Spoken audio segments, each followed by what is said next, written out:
This is Jay Mosley. You may know me as one of Michonne's pet walkers from the hit AMC TV show The Walking Dead. And you guys should definitely listen to Talking About Walkers. Ladies and gentlemen, are you ready?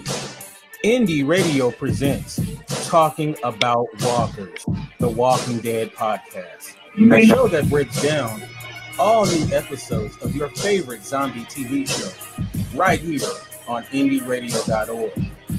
And now, here are the hosts of the podcast, Kinte, Jen, and Olaf.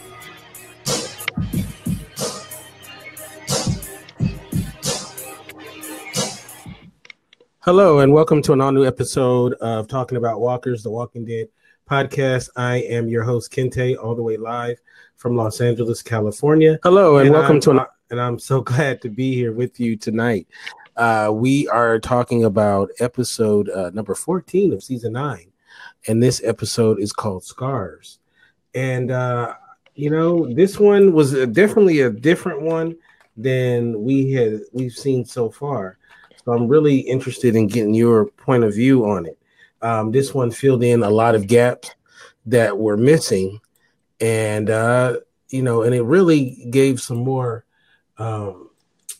Gave a little more clarity on what happened with both Michonne and Daryl.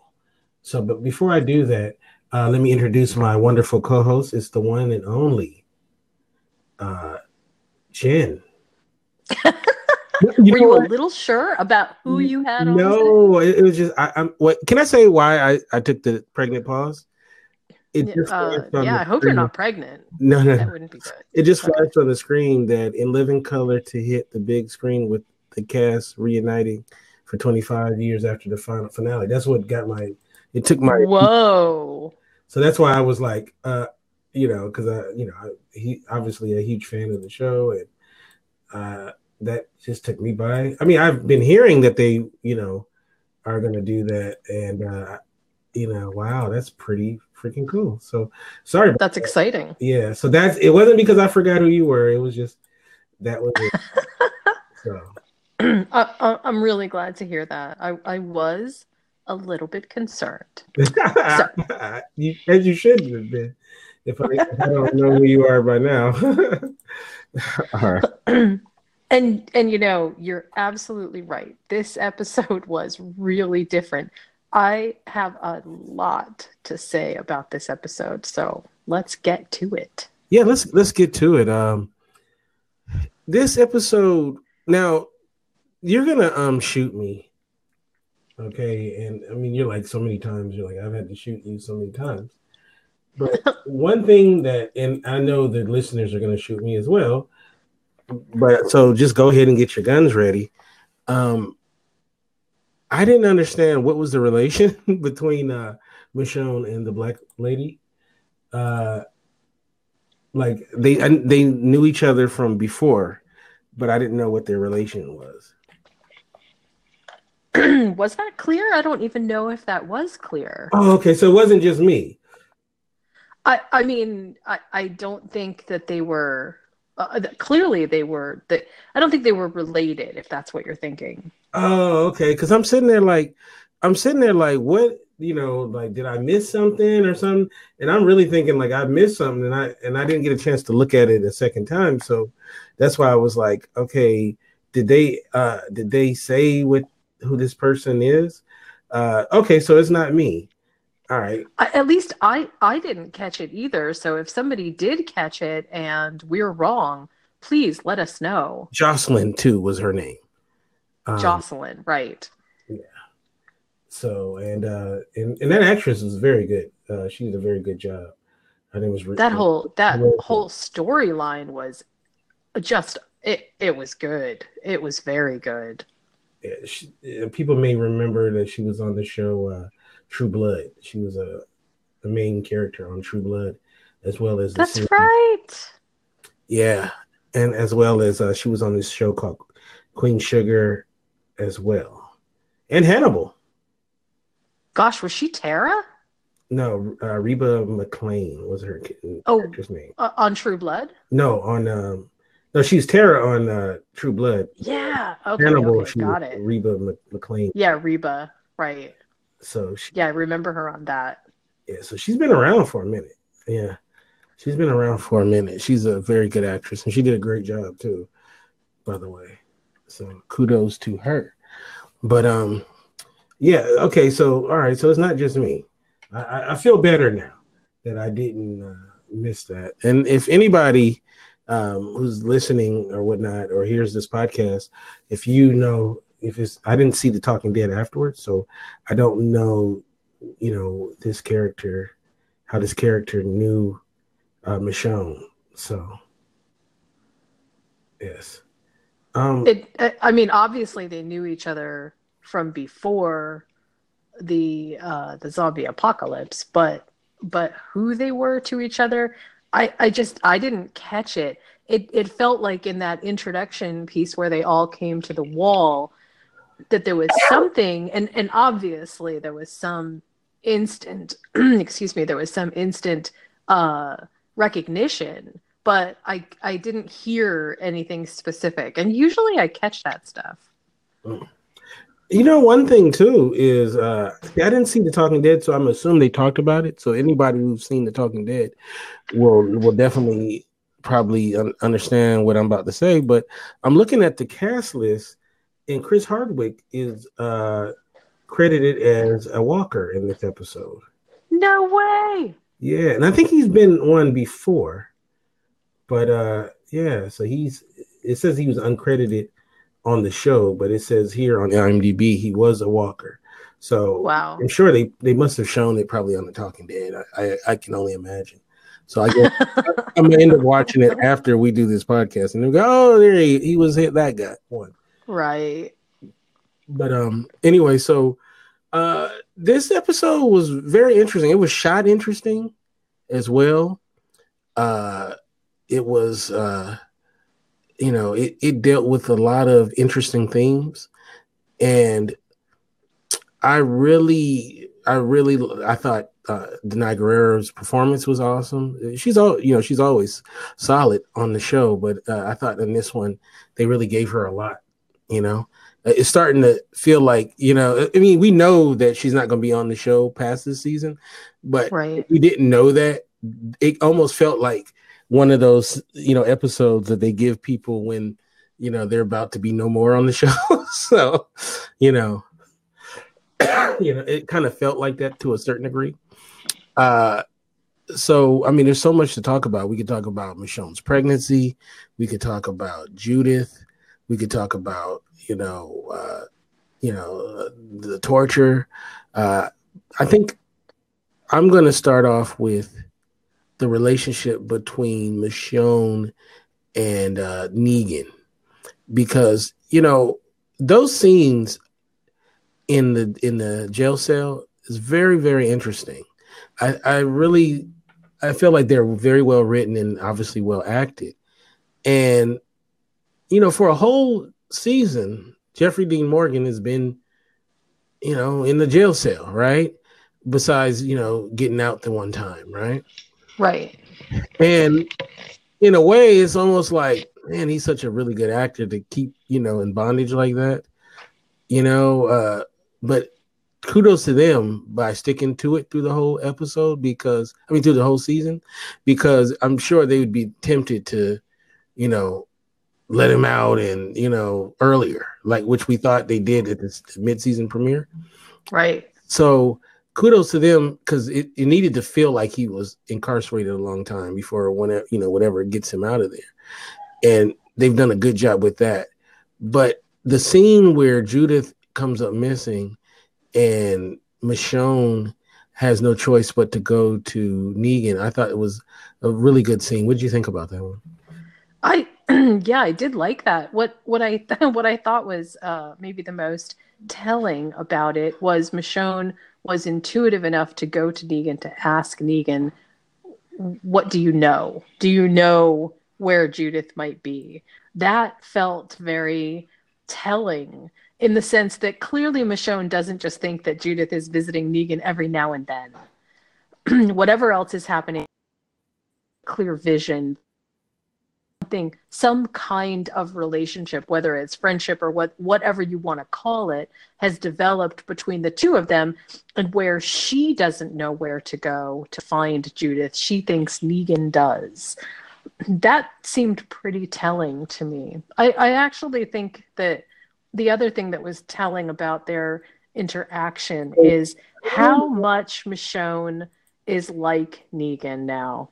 How similar they really are in their thought processes, and how it's only their own sort of how they think about each other that separates that. Because if you listen to what they say, gosh, their dialogue just almost parallels each other at either different points of the series or even within the same episode. It's actually very interesting. Yeah, I agree. I thought that in a way he might be one of the only people that really can understand him on a different level. I mean, which sounds crazy, right? But there's some truth to that.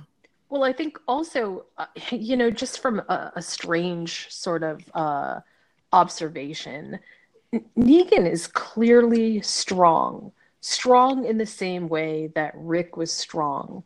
And I agree with Michonne that, killing Negan turns him into a martyr. But at this point, it's actually not that he's going to be a martyr, because there's no one left to think that, right? There's no one in Alexandria is going to think that Negan is a martyr. There's no saviors out there that are going to be thinking that. But what is interesting about it is it is really obvious that Michonne struggles with this idea of what justice really is, and whether justice is what Rick thought it was, or whether justice is some new hybrid that's happening now because of all the changes. And it's funny that Judith is sort of the bridge between Rick and Negan in a way for Michonne that gives her sort of separate paths. Does that I'm not sure if that's super clear, but it's like Judith is sort of the reminder to Michonne that this way was the way that they not just all agreed to be, but truly, when you see Judith sort of re-emphasizing the things that Rick once emphasized, it's hard for Michonne to ignore. No, you're right. And it's almost like he charted her path, and out of respect, out of devotion, she's staying on that path, and even though there's a lot of uncertainty with it and things that we know that she doesn't agree with, but she's doing it because she feels like it's the right thing. Well, and I think the main difference is where Michonne has decided, based on what we found out in Scars, to close off the community because it's a zero-sum equation. No one is trustworthy. Everyone is a danger. Even people that you thought were your best friends pre-post-apocalypse can turn on you in an instant and strike the ones that you love the most. That is a powerful piece of narrative to have injected into a character's story arc, because basically what Rick was all about was, okay, look, there are exceptions to how we handle this, but we need people. We need to have people to protect. Otherwise, what is this for? And I also sort of feel like that's the road that Carl was down. I mean, Carl was sort of in that same mode. Like, well, what's all of this for if it's not to do something good? And is something good just isolating ourselves, or is it something more? And the Michonne piece, Michonne closed herself off completely, and it sort of took Judith and by proxy Negan to come back to the idea that, okay, maybe people are worth protecting. Maybe people I don't know are worth protecting, even if the risk is people might get hurt. Right? I know that sounds maybe like an oversimplification and maybe even redundant in sort of the long conversations that we've had about Michonne and Alexandria. But I feel like every time we uncover a layer of Michonne, we see more and more clearly what that exact concept is. Why is it that people are worth protecting? What is it that people have that gives them any right, from Michonne's point of view, to be protected by the community that they have all worked so hard to build? Right? Does that, I hope that that's clear enough. No, it's very clear and it's very well said. And it's very deep. That's something that you have to think about. Everything's not cut and dry, black and white. And a lot of times we like to make things that way, but a lot of times it's not what it is. And they did a good job this season of really illustrating that. So yeah. Yeah. Which I feel like is a little bit of a departure from some of the past storylines of The Walking Dead, where even if we didn't know that the quote unquote bad guys were bad guys, we were always given cues, and they really always were real bad guys, right? I mean, they were just morally askew. And then in this season, there are still some bad guys, but we definitely have a greater depth of field here of morally ambiguous issues to deal with. And I feel like that's a really welcomed addition to some of the questions that are surrounding how people would survive an apocalypse. It not just the zombie apocalypse, but any apocalypse. And I like that dynamic a lot. I like being able to think about the many shades of gray, not just the black and the white, because the black and the white, I think sometimes is the low-hanging fruit, and it's a lot easier both to narrate and to sensationalize and make, really good on the edge of your seat drama. And the many shades of gray can sometimes be a little bit sticky to narrate. It can be it requires the audience to stick with some ideas and really focus on who the characters are. But I would definitely say that this, I feel like, has been a very successful journey into deeper storytelling with characters instead of just with events. Yeah. And it kind of makes you fall in love with the characters again. Yeah. Out of love with. So, that's very good. In this episode, I think a lot of light is shined on the relationship between Daryl and Michonne. How would you characterize it after seeing this episode? It's funny because I know a lot of people were curious about, one, the scar on Michonne's back, and we also know that Daryl had one too. But there definitely was a disconnect between Daryl and Michonne, and what that was felt awkward and obviously not very well explained. One of the things that I think that they have actually done really well here in a little bit of narrative magic in some spellbinding way, without being over sensational about it, is they have moved Daryl from, even at the beginning of this season, from being the loner that we know he is out in the woods with a dog and not having a whole lot of contact specifically with the communities. And they not only explained why that happened, but they gave him, to quote the episode title, they gave him scars deep enough that it made sense why he was still such a loner, why he chose to be out there, in the same way that I feel like they justified Michonne's intense distrust of people outside of the community. So to that end, when they did that, when they created that piece, they've also come around now to this episode where it feels like, with Daryl and leaving Lydia, that he's moved into a different kind of position, a different kind character. And I have to say that it sort of snuck up on me just a little bit. I don't think that I expected that to happen. I know I was looking for it, but the cues have been so little and so just almost subliminal that now it just feels like, oh, okay. Excuse me. Of course, Daryl isn't going to be just a loner. Of course, Daryl really cares about people. People just have to coax that out of him, right? Does that make sense? No, it makes a lot of sense. And, those are some of the things that, we question as well when it comes to Daryl as a leader.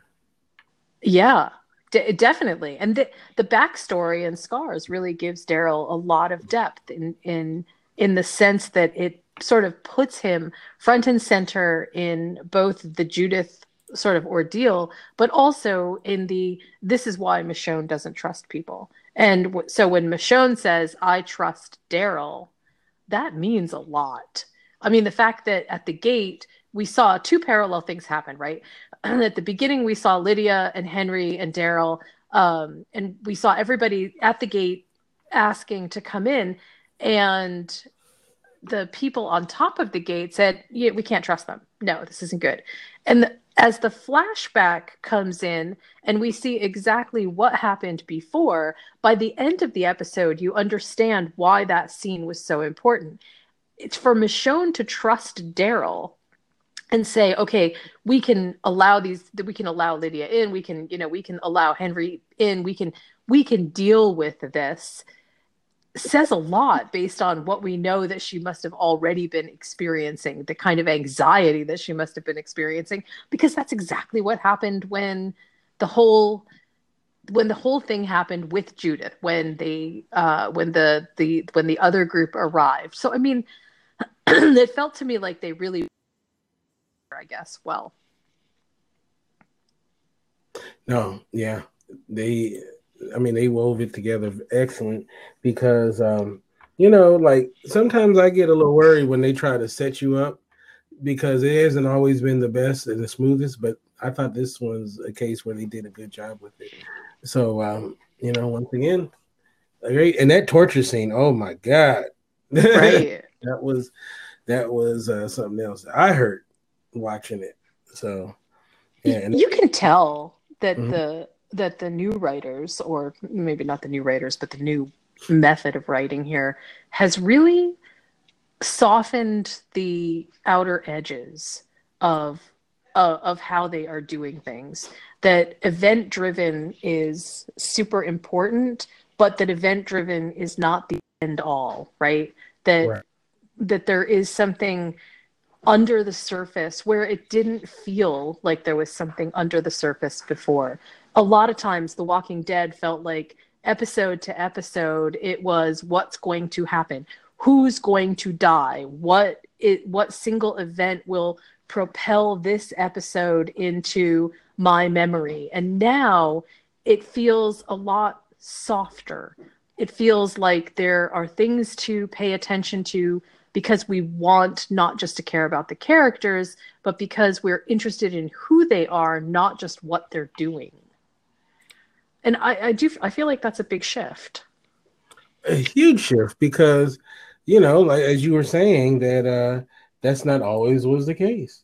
It wasn't always the case that that event driven, which, hey, I totally understand why they would do that because, that's tried and true, right? Right. To do that. But yeah, I like this. This is almost like it has this big boy pants on, the show.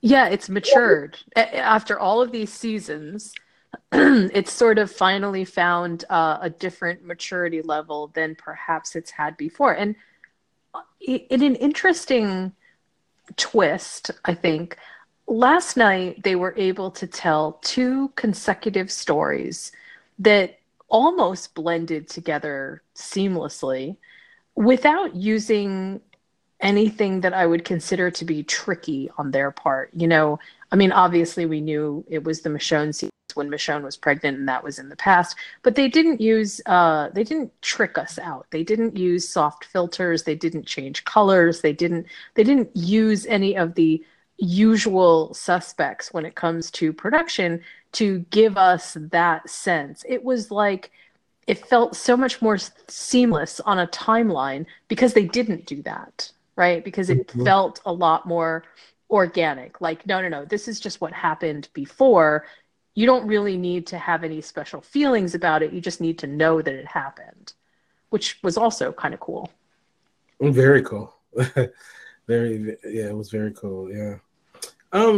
Now it's funny. This show, I'm talking about the series, starts off with Rick shooting a kid in the face. Now the kid was a zombie kid, so we'll give him some slack with that. But there's been a lot of scenes with death in children. It's like a recurrent theme, Sophia, and there's to look at the flowers, and it's quite a bit of stuff there. In this episode, I mean, it's to the max, right, of children, and it almost felt like the whole child rebel soldier, thing. Like, have you ever seen this really great movie called Beast of No Nation? Yeah. It kind of felt almost like that, and I want you to kind of give your thoughts on the history of this show with children. And, we have Judith running around with a gun, and, children and violence, reflected in the world that they live in, plus the way that the kids were used in this particular episode. And then we'll get to, the end, the end scene. But just what do you think about that as far as the way it was handled on the show? Well, in this particular episode, of course, it does sort of feel like a culmination of many past events, of having kids be treated as, I think the best way to frame it is, The Walking Dead does not give us the interludes of childhood the way that perhaps a lot of shows do. And I feel like even The Governor's Daughter was a really good example of the zombie apocalypse, or the zombie virus.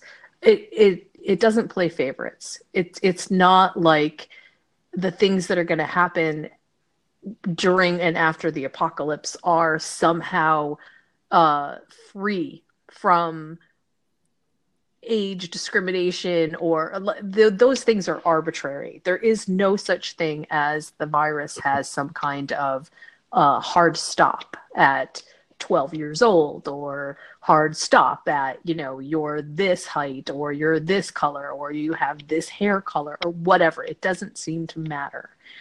And to that end, it feels very equal.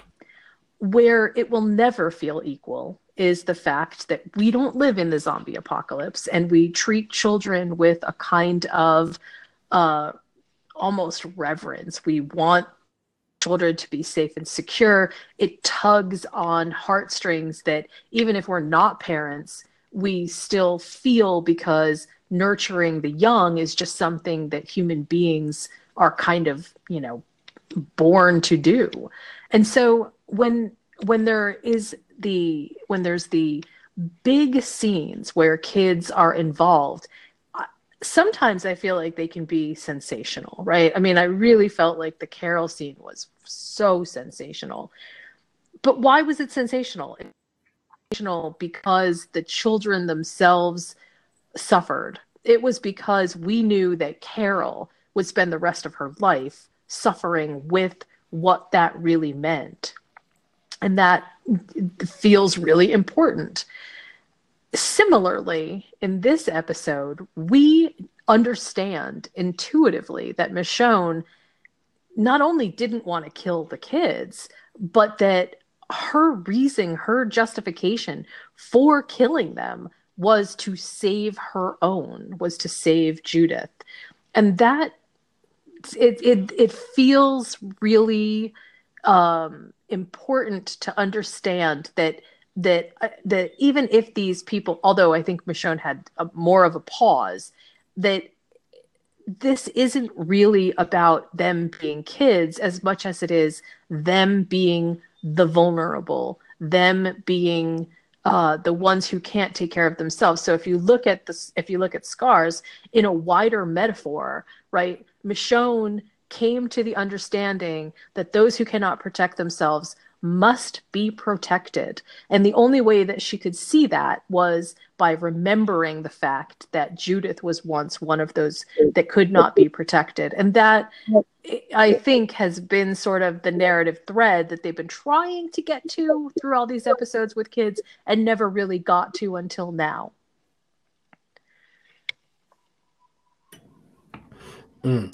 Well, I think that it was very jarring, to see, especially the last scene with the katana, and I love how they did it by cutting between her taking out the walkers, and then so that you don't actually see what she's doing. Right.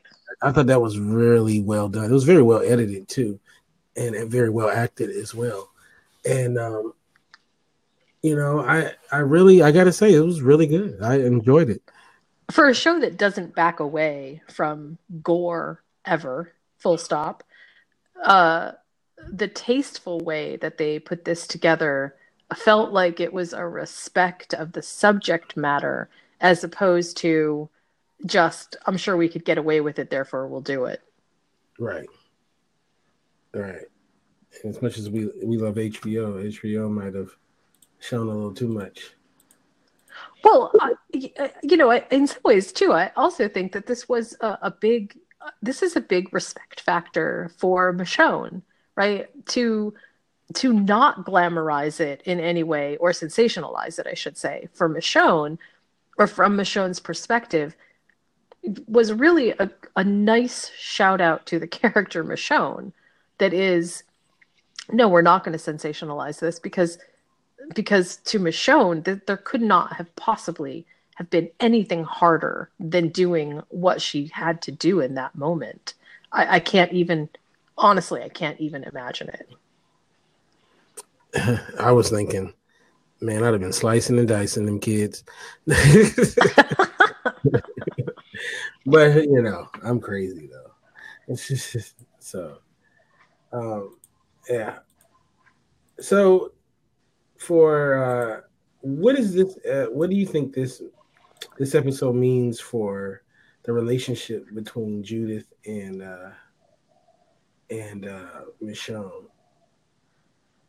Boy, I wish I had a good answer for that. I think Michonne probably, turned a corner and it sort of brought Judith and Michonne closer together in terms of ideological thinking. But I don't know if it really does anything to change Michonne's deeper suspicion that the world I out to get you, and the only way to protect yourself is basically not to be involved with anybody else. I feel like this is important as a moment for her and Judith to have, and that maybe sometimes Judith can be right, and maybe sometimes helping people is a good thing, but that it's not really going to fundamentally change who Michonne is, because I think Michonne has just suffered too much.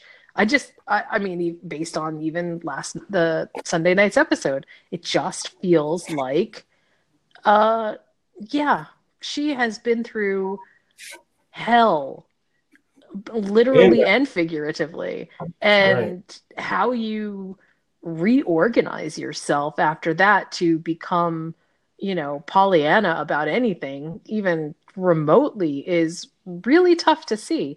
I see that she could change some things, but I think this does more for Judith than it does for Michonne. Yeah, I agree. What about her and Negan? I don't know. Of all the things that actually that really intrigued me, about the departure of the show narrative and the comic narrative, it's got to be this one. It's got to be how that interaction plays itself out and why it is so important. Clearly, keeping Jeffrey Dean Morgan around is just a fabulous idea. I mean, even his small scenes scattered throughout the episodes, they really matter.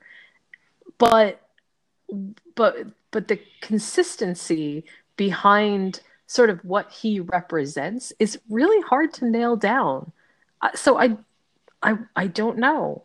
I feel like this is one place where I just have no good foresight into what might be happening there, other than, I know some very basic things about what happens in the comics between Negan and what's going to happen with the Whisperers, or what we think is going to happen with the Whisperers.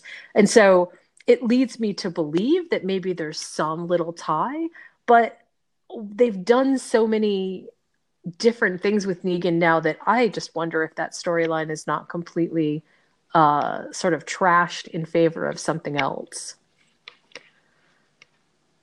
Yeah, I agree. And there's something that I'm a little scared of that I know about the comic book when it as it relates to Ezekiel and Alpha. So hopefully they won't do that. So, let's hope not. But I won't say what it is, so I don't want to spoil it in the comic book. And it might be, some people might see that as spoiling the show, but whatever. At this point, I think we mentioned this before. At this point, it is really difficult, I think, to spoil the show.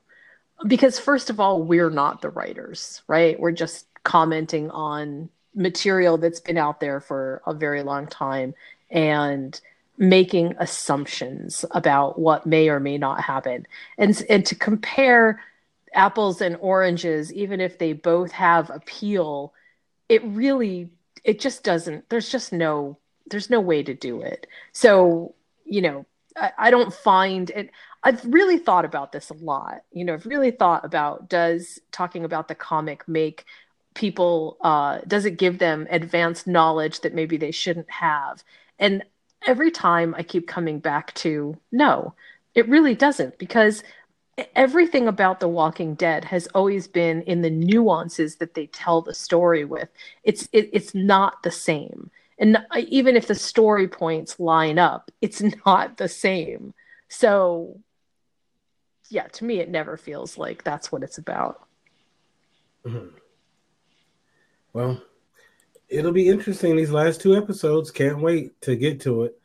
And can I ask you a question about something that happened during the episode? Of course.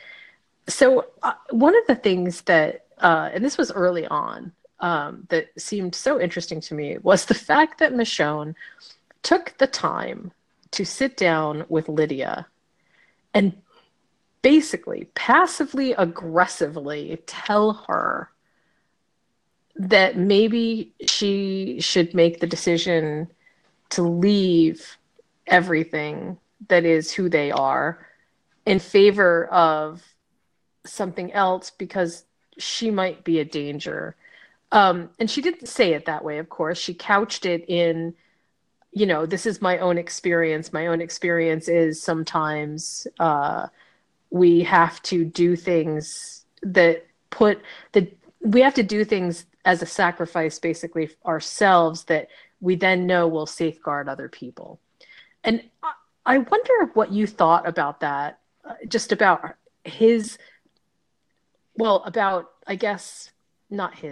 about Michonne first, and why that reaction to Lydia was so strong. Because I really felt something from that, and I don't know exactly what it is. I hope maybe you have some insight. I think that they had to establish Lydia with Michonne, who's going to be the biggest person against potentially against him. So I'm sorry, against Lydia. And it's like if Lydia can pass some sort of test with Michonne, then she can do it with anybody, right? So But didn't you think that Michonne was basically telling Lydia, like, you should really leave? Yeah. But I think it was really from a point of view of she wants to see where she really stood, It was just there was just something not off-putting, but something against the grain in that conversation that I just couldn't quite put my finger on. I don't know exactly what it is, but it was something felt different about that conversation between Michonne and Lydia and Michonne and everybody else. And I don't know what it is. I can't, I just don't know. I want to, I sort of want to fathom a guess, but I also feel like it's disingenuous to do so because I just can't quite figure out what it was about it that made me take pause. I watched that scene 3 times. Really? Yes, because I really felt like there's something so important here from a character perspective, and I don't know what it is, but I am intensely fascinated by what it reveals. Wow. Maybe we'll learn soon. I think we'll find out in the next episode. Well, we know something big is going to happen in the next episode, right? Calm Before the Storm, and the last episode is The Storm. Yeah. So, yeah. So we'll see. All right. So how can people get you on social media? People can find me on Twitter at followingbliss1 or hop over to my websites at criticallaughs.com and moviesmakethemeal.com. That's right. And you can get me at Kinte F on Twitter and go to our website, indieradio.org. If you are a fan of the show American Gods, we will be on at 4:30 Pacific, 7:30 Eastern to talk American Gods episode 2 of season 2. So looking forward to that. All that said, we'll catch you next time right here.